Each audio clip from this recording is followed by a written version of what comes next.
স্বৈরতান্ত্রিক শক্তিগুলোকে ভাবতে হবে, কেন বারবার আমাদের মাঝে এই দ্বিদলীয় এই স্বৈরতান্ত্রিকতার রাজনীতি ফিরে আসছে? আমাদের কি কোনো ত্রুটি নাই? আমাদের কি কোনো ভুল নাই?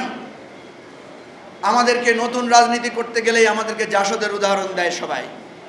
আরে মিয়া, তোমরা কোত্থেকে আইসো?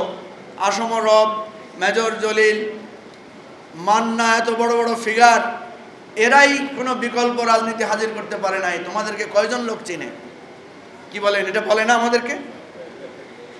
তাহলে কেন আমাদেরকে এটা বলে এবং এই কথার মধ্যে সত্যতা আছে কিনা আমি পর্যালোচনা করে দেখেছি। অবশ্যই আসে, অবশ্যই আছে। আমি মির্জা ফখরুল ভাইয়ের সাথে অনেকবার একান্তে অনেক কথা বলেছি। উনি একজন বহুমাত্রিক রাজনীতিবিদ হিসাবে আমাদেরকে বলতেন যে আমরা তো চাই আপনাদের মতো তরুণরা, নতুন রাজনীতিরা উঠে আসুক, নতুন রাজনীতির দিক নির্দেশনা জন্ম হোক, আমরা আন্তরিকভাবে চাই। তাহলে আমরা কেন পারছি না? আমাদের ব্যর্থতাটা কোথায়? আমাদের অনৈক্যটা কোথায়?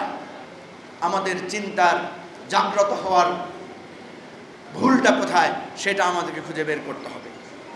প্রিয় ভাই ও বন্ধুগণ, আজকে যদি আমরা ভুল শুধরে ঘুরে দাঁড়িয়ে নতুন রাজনীতির উত্থান ঘটাতে না পারি, তাহলে বাংলাদেশে একের পর এক বিদ্রোহ হবে, বিপ্লব হবে, গণ অভ্যুত্থান হবে, কিন্তু বাংলাদেশের ভাগ্যাকাশে ভালোবাসা এবং আমরা যে স্বপ্নটা দেখি একটা সুন্দর সুখী বাংলাদেশ, সেটা কখনো ফিরে আসবে না।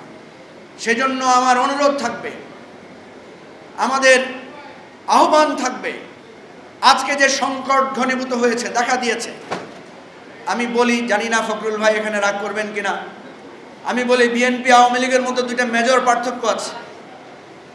আজকে যদি এই সংস্কার প্রস্তাব আওয়ামী লীগের সামনে হাজির কথা হতো, আওয়ামী লীগ 2 দিনে সব মেনে নিত। কেন মানত?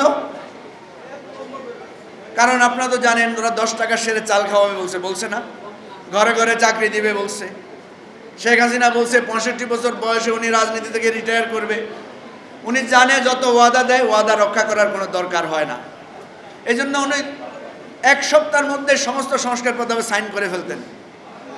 কিন্তু বিএনপি সাইন করে না। আজকে 8 মাস ধরে বিএনপি নানা বিষয়ে চুলচেরা বিশ্লেষণ করছে। কেন করছে?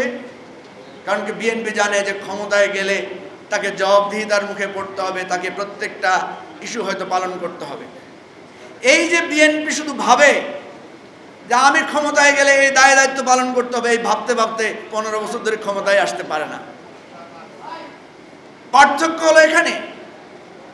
যদি এমন হতো, এই আওয়ামী লীগ বিএনপির মধ্যে যদি এমন পার্থক্যটা আমরা দেখতাম যে 1 সপ্তাহের মধ্যে বিএনপি বলতো হ্যাঁ আমরা এটা করব, সব স্বাক্ষর করলাম, আপনারা সবাই আমাদের সাথে থাকেন, ইনশাআল্লাহ আমরা যা স্বাক্ষর করেছি সব কিছু একসাথে আমরা বাস্তবায়ন করব, তাহলে বিএনপি অনেক আগে ক্ষমতায় চলে আসতো বাংলাদেশ।